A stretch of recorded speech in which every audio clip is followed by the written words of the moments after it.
I saw a text on her phone. He's at his mother's funeral. The house is ours. I replied, be right back. Then I went home, changed the security codes, and put a no trespassing sign on the lawn. Her scream when the new alarm system went off. I, 36 male, buried my mother today. It's been a long, brutal 6 months. Cancer. You know the drill. My fiancée Naomi, 32, has been my rock. Or so I kept telling myself. She's been living with me for 2 years, ever since her freelance marketing business slowed down. The house is mine. I bought it 5 years ago. My mom, the woman I just put in the ground, gave me the down payment. It's my house. Every part of it is tied to her. I was not there. I was just a shell in a suit, shaking hands, accepting hugs from people I vaguely recognized, numb. We were at the funeral home for the service. I was in the front row, staring at the casket.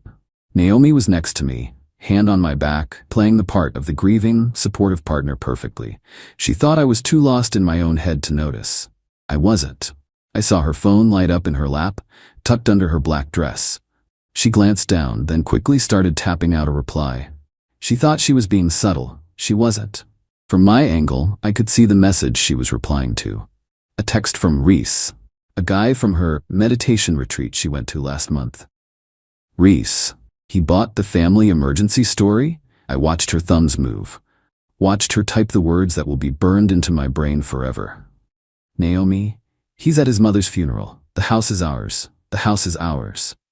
I felt nothing. The profound, aching grief for my mom was instantly replaced by something cold, something sharp and silent. It was like a circuit breaker flipped. I watched her send the text, lock her phone, and then sniffle, dabbing a fake tear from her eye before putting her hand back on my knee. I sat there for another 10 minutes, just breathing, in and out. Then I leaned in close to her. I forgot something at the house, I whispered. My voice didn't even shake. I need to. I'll be right back. She looked at me, her eyes wide with that fake, concerned expression she's so good at. Oh honey, of course. Do you want me to come with you? No, I need a minute alone. Okay, take your time, baby. We'll be here when you get back for the procession. I stood up, walked out of the funeral home, past my aunt, past my mom's friends, got in my car. I didn't drive home. I drove to the hardware superstore. I'm pretty good with tech, it's part of my job. I spent an hour in that store. I bought one high-end smart lock, the kind with a keypad, camera, and no physical key. One new smart hub for the garage door, the kind that invalidates all old remotes. One all-in-one 12-piece security system. Base station, 4-door window sensors, 3 motion detectors, and 2 external 105 decibel sirens. The Wake the Dead package. 3 large red and white plastic, no trespassing, violators will be prosecuted signs. A pack of heavy-duty zip ties. Then I drove home. The house was empty, quiet. My mom's unfinished painting was still on the easel in the living room, just as she left it. I gently covered it with a sheet. I got to work. I'm methodical when I'm angry. It took me 2 hours. The old deadbolt and handle? Gone. New smart lock installed. New 10-digit master code set. The garage door opener? New hub connected. Her car remote was now a useless piece of plastic. Sensors on the front door, the back door, the garage door, and the first floor guest window. Motion sensors in the foyer, the living room, and the upstairs landing. I plugged in the base station, hid one siren in the HVAC return vent in the living room, and the other under the stairs. I zip-tied the no trespassing signs to the front gate, the porch railing, and the side fence facing the neighbor's driveway. I logged into the new security app on my phone. I armed the system. Home. I drove back to the funeral home. The service was over. People were milling outside, getting ready to drive to the cemetery. Naomi rushed over, grabbing my arm. Leo, you were gone forever. I was so worried. Are you okay? Yeah, I said, my voice still flat. Just a lot to process. Okay, baby, let's go. We can ride together in my car. We drove to the cemetery. I stood there. I watched them lower my mother into the ground. Naomi held my hand. I felt her rings, the ones I bought her. We drove back to my house. She saw the signs first. She gasped. Leo, what is that? Who put those up? Did someone threaten you? Just being careful, I said. New security system. Oh, okay. Weird. She walked up the front steps, her car keys in her hand. She got to the door and stopped. Leo, what did you do to the lock? New system, I said, coming up behind her. Well, what's the code? Same as the old one, I lied. She punched in the old code. Beep, boop, beep. Access denied. It's not working, she said, her voice tight with irritation. You're so out of it, you probably said it wrong. Use your key. No keyhole, I said, pointing. Her head snapped back to the lock. What? Why would you get a lock with no key? What if the power goes out? It has a battery, I said. Well, call the company. It's cold. She was getting bossy. The fake grief was gone, replaced by entitlement. Huh, I said. Try the back door. Maybe that sensor is faulty. She huffed, marching around the side of the house, onto the back patio. She grabbed the handle of the sliding glass door and yanked it open. The second the door moved, the system activated. Beep, beep.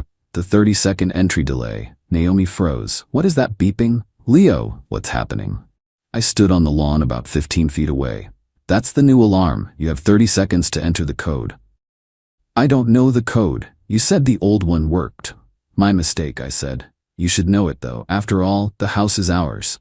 Her face, I will never forget it. The confusion, the dawning horror, the panic. Leo, what did you say? 10 seconds. Leo, turn it off. This isn't funny. The 30 seconds ended. The sirens went off. It was deafening, a piercing, shrieking, physical assault of sound. Naomi didn't just cover her ears. She recoiled, she stumbled back, she let out a raw scream that was completely swallowed by the alarm. My phone instantly blew up. The security company. I answered it, holding it to my ear. This is security company. We've detected an alarm at your residence. I yelled over the siren. Yes, I see it. It's an unauthorized person on my back patio. Her name is Naomi. She's trying to break in. Please dispatch police. Naomi, who could hear me, was now shrieking. Leo, you bastard, stop, tell them.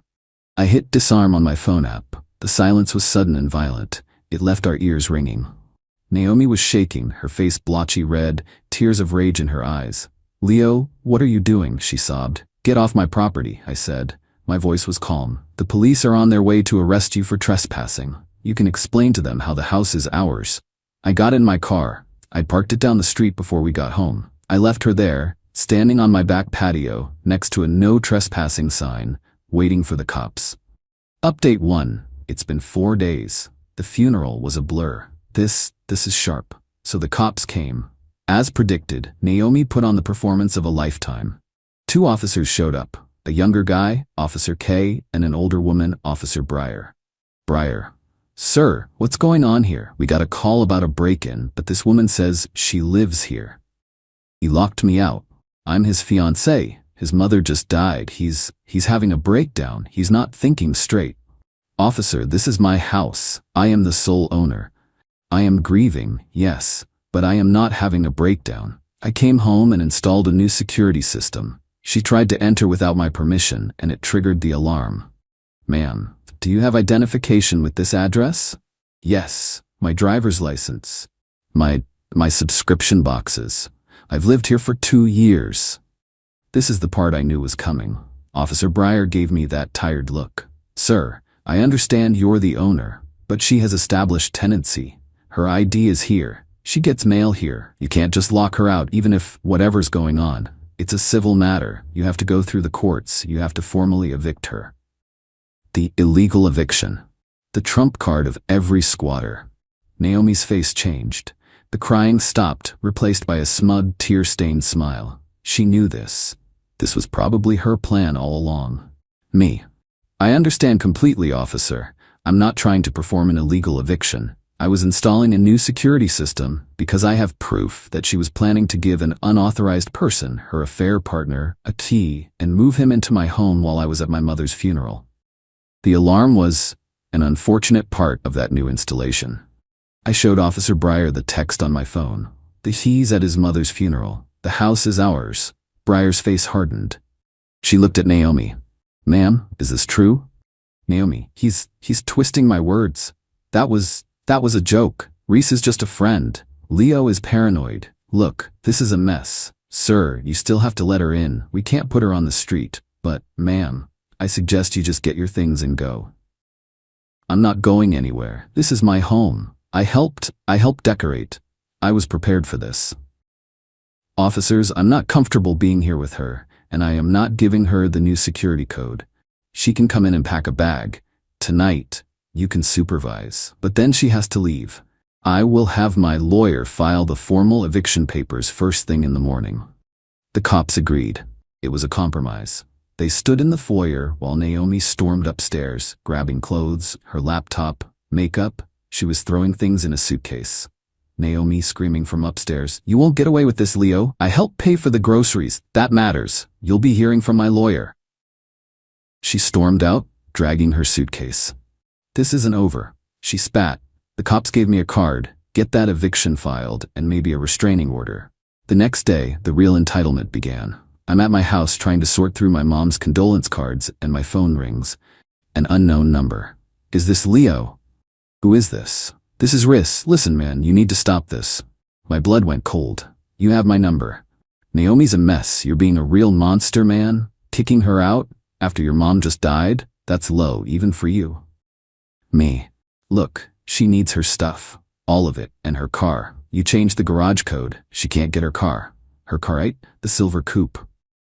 "Yeah, you need to give her the code, and you need to let her back in. She lives there. She put 2 years of emotional labor into that house, that peacock blue accent wall in the den. That was her idea. You owe her for that." "Emotional labor." "Yeah, and we'll be by tomorrow at 10 a.m. to get the rest of her things, with a police escort. You better be there and you better let us in, or we'll have you arrested for illegal eviction and theft." "Theft, okay. 10 a.m. you said? See you then." I hung up and I got to work. "Call my new lawyer, Frank." I explained the situation, the text, the police report, the residency, Reese's threats. "Frank, they're blowing smoke about arresting you for theft, but the residency thing is a pain. We'll file the eviction. But we can be creative. The car, you said her car. Is it in her name?" "No, it's in my name. I bought it for her. She was supposed to make the payments. She hasn't. I've been covering them for 6 months." "Leo, you're a good man and a bit of a fool, but this is good. Call the bank now." I called the finance company. "Hi, my name is Leo. I'm the sole owner of a coupe model." "Yes, I need to report it stolen." "Stolen? By who?" "By the person I allowed to drive it, Naomi. She has refused to return it. She is no longer authorized to drive my vehicle. Please retrieve your asset." They were very helpful. A repo order was filed immediately. I called a 24/7 moving and storage company. "Hi, I need an emergency pack out tonight." "Yes, the whole guests portion of the house. Price is not an object." The movers were at my house by midnight. They were incredible.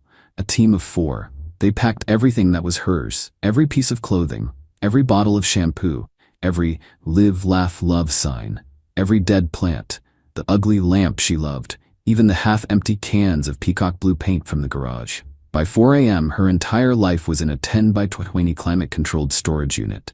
I paid for 1 month. At 4:30 a.m., I was sitting on my porch when a tow truck rolled quietly down my street. I hit the new garage door opener. The door opened. They hooked up my silver coupe, and 5 minutes later, it was gone. I reset the alarm, locked my new lock, and went to bed. At 10:15 a.m., my phone exploded. I was at a coffee shop, drinking the first decent thing I'd tasted in a week. A dozen missed calls. Voicemail from Naomi, a shriek I could hear even with the volume low.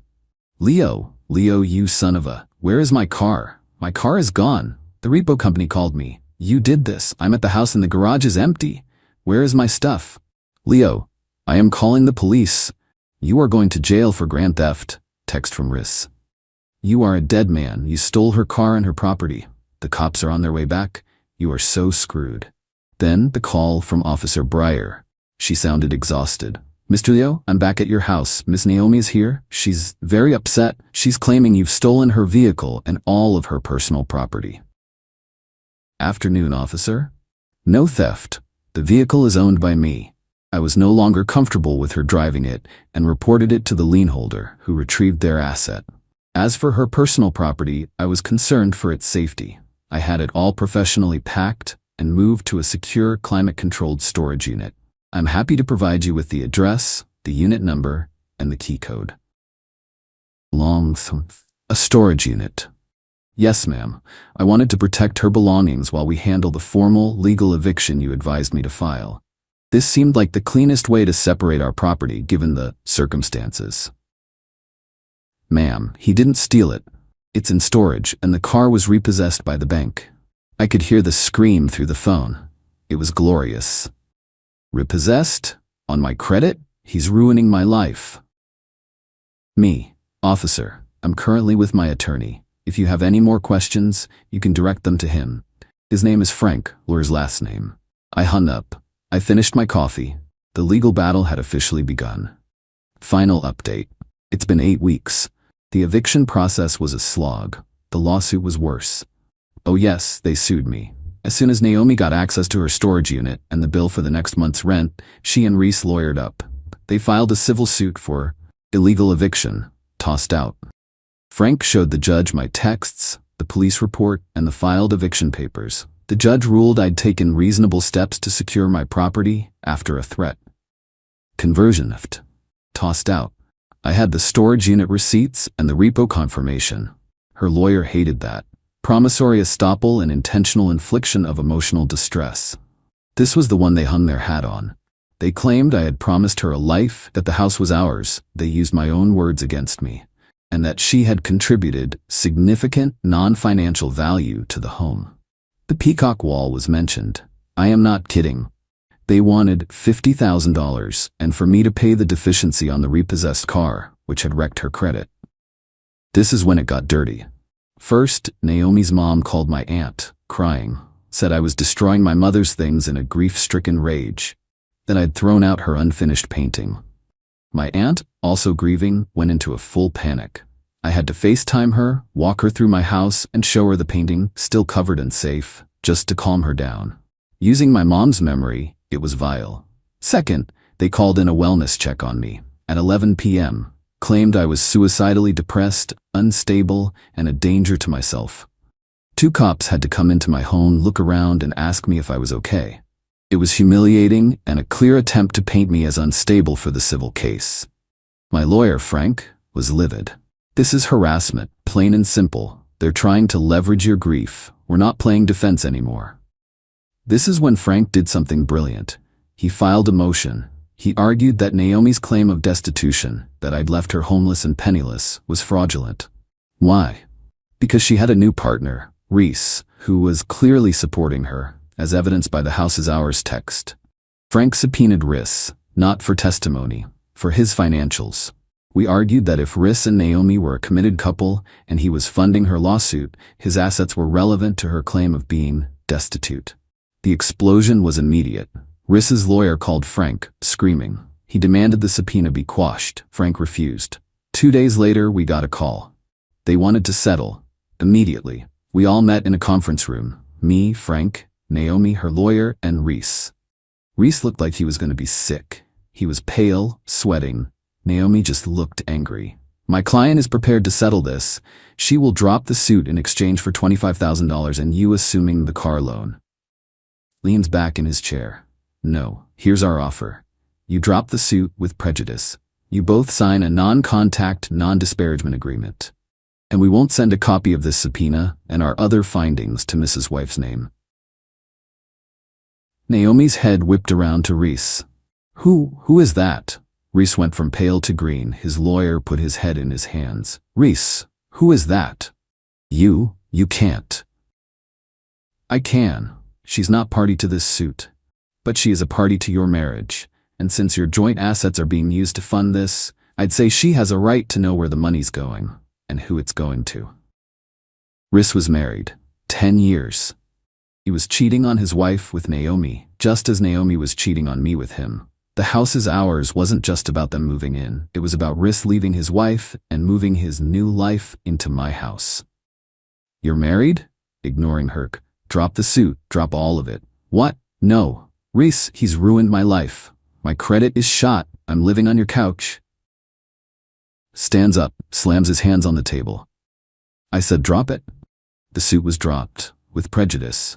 They both signed the NDA. I heard from a mutual friend what happened next. Naomi, in a fit of rage at being used, blew up Reese's life. She called his wife. Emailed her everything. Reese is now in a divorce that I'm sure will be 100x worse than my little legal spat. His wife, apparently, is a shark. Naomi is screwed. She has no house. Her credit is in the toilet from the repossession. She has no Reese. She has no $50,000. She's apparently back in her hometown, living with her parents. It cost me about $20,000 in legal fees and movers. It cost me the woman I thought I was going to marry. It cast a shadow over the worst day of my life. I'm not happy. I don't feel like I won. I'm just here in my house. It's quiet. I sold the peacock blue paint on a local classifieds page for $20. And yesterday, I finally took the sheet off my mom's painting. I sat in front of it for a long time. It's unfinished, and it always will be, but it's safe. That's all that matters.